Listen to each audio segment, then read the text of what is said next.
Om Ganeshaya Namah. Today I want to talk about responsibility, accountability, and how humans often take up small responsibilities that do not make sense in the long run and create a facade of being a very accountable and a very responsible person. But in truth, when actually push comes to shove, when actually it is the time to take the biggest challenges of life and to face life as a whole, they are avoidant of that, and they're always looking for someone to put the blame on, or someone to make decisions for them, because they have a fear of failure, or they have a fear of being inadequate, which just prevents them from actually ever taking step.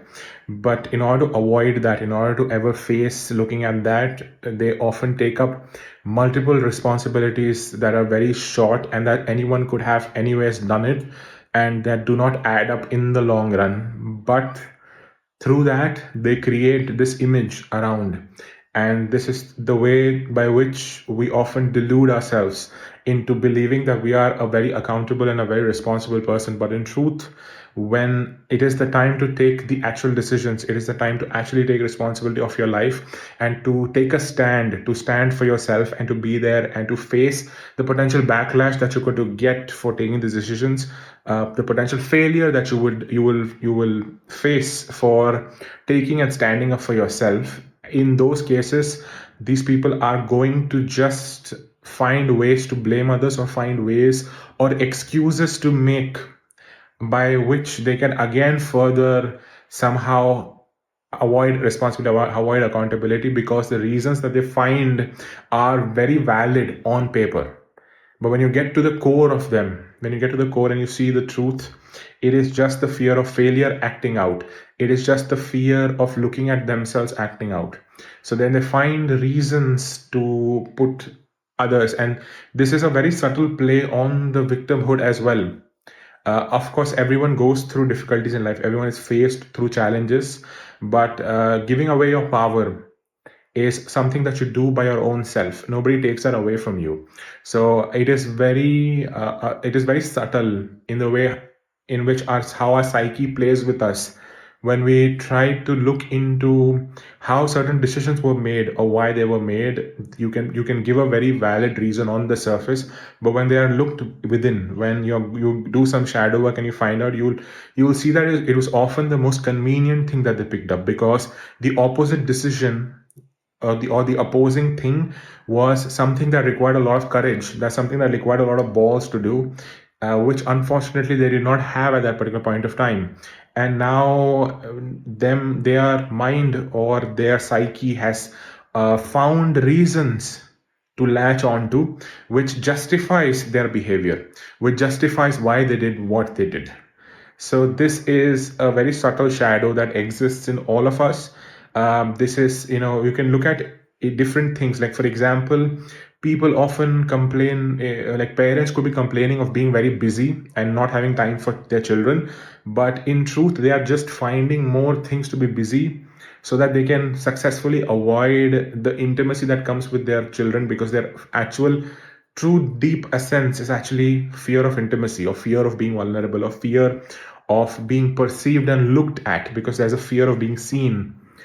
So this is a very subtle thing that plays in our psyche, and it's really important that we find out ways to actually go into the depth and find this out, and to make sure that you are not deluded about it.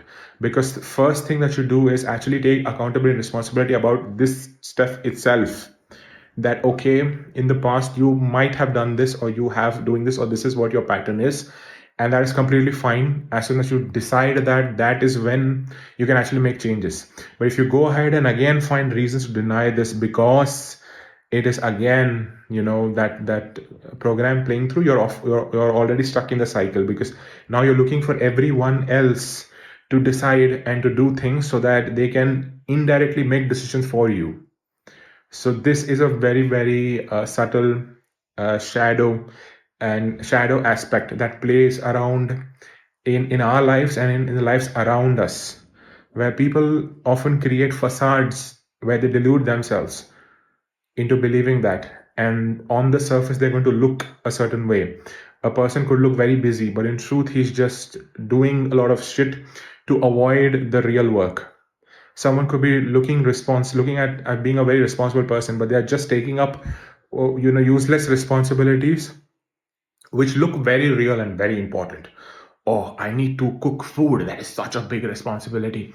But in truth, if you wouldn't have cooked food, someone would have done. Someone would have helped you. Something would have happened. You could have ordered. You could have done this. But that is the thing that you take as an excuse to avoid working on yourself or avoid the bigger things. And then often you use that as an excuse to shift blame of yourself. You're going to blame that thing. You're going to blame this thing. Like, oh, I couldn't do this. I couldn't work on my dreams because I had to cook food for someone, or because I had to tend to my pet, or I had to do this, I had to do that. But it's just excuses. It's after a while, it's just excuses, because the people that actually truly want to do some shit, they're just going to go ahead and do it. They're not going to talk and talk and talk and mentally find ways to settle things in their mind so that they are comfortable with going ahead. But in truth, and finding ways to deny that they're uncomfortable in taking decisions, in actually standing up for themselves, because there's so much work that needs to be done relating to the shadow, relating to their own self-esteem, relating to how their fear of failure, their fear of being seen, and the whole idea of being a perfectionist. All that stems truly from the fear of failure. So this is something that if you catch on in yourself, it is important that you work on it. And if you see that in others, it's important that you shed light onto it. Do not do this in a triggering way, but of course, if they are trying to turn the shit onto you and to use you as someone that they can shift their blame on, and so that you can make decisions for them in a subtle way, because they have become very clever in this way now they're going to they're going to say the most right things. They're going to say and place it in the way which they are also not aware of, the way their mind is working, because it has got used to this pattern. For them, it seems like this is very normal, and they're going to make you and speak in a very subtle way so that you decide for them, or you say something that helps them decide or do that. But in truth, then they are just mentally now using you to shift blame onto you, because in their head, somewhere or the other in the future, they can shift it onto you. Of course, this guy was the one who did it. It's not me. I am pure. I am faultless. I did not do anything, so I not get responsibility. So this is a very subtle way but you got to remember that not doing something is also an action, and that also adds to the karma of the whole cycle that runs in over time. So be aware of the shadow in you and other people.